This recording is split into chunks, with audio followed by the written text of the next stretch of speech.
moment où la monarchie était en pleine crise. Le roi Édouard VIII, le frère de son mari Albert, abdiqua pour épouser une Américaine divorcée. Albert, qui bégayait de timidité, devint illico souverain sous le nom de George VI. Élisabeth accéda au trône en même temps et s'avéra le pilier du couple royal. En 1940, elle est devenue un symbole de patriotisme en demeurant dans la capitale bombardée par les Allemands. La reine refusait de fuir, les sujets étaient contents. Au décès de George VI en 1952, la couronne passa à leur fille aînée, Élisabeth II.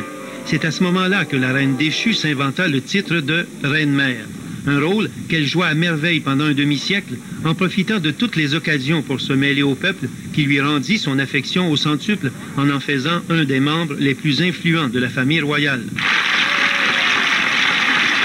La reine-mère est venue souvent au Canada, notamment à Montréal, où une foule chaleureuse lui avait réservé un accueil sincère. Les célébrations marquant son centenaire ont confirmé que sa popularité n'avait pas été entamée par les confidences de ses proches à des biographes, et selon lesquels elle buvait au moins un gros verre de gin par jour et affectionnait les propos grivois avec ses nombreux serviteurs. Elizabeth Bowes Lyon, un personnage du 20e siècle.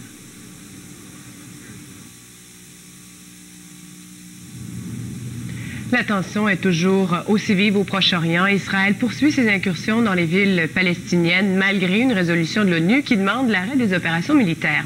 Ces opérations ont fait 14 morts du côté palestinien depuis vendredi.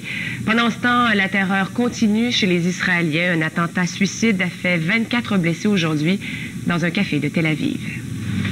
Les chars israéliens encerclent le quartier général de l'autorité palestinienne. En soirée, une roquette lancée d'un hélicoptère a explosé à proximité de l'immeuble. Des soldats ont même pénétré à l'intérieur de l'édifice. Privé d'électricité, d'eau et de nourriture, c'est à la lueur d'une chandelle que Yasser Arafat s'est dit déterminé à poursuivre la résistance. Il a appelé la communauté internationale à mettre un terme à la violence faite à son peuple. This military escalation, day by night,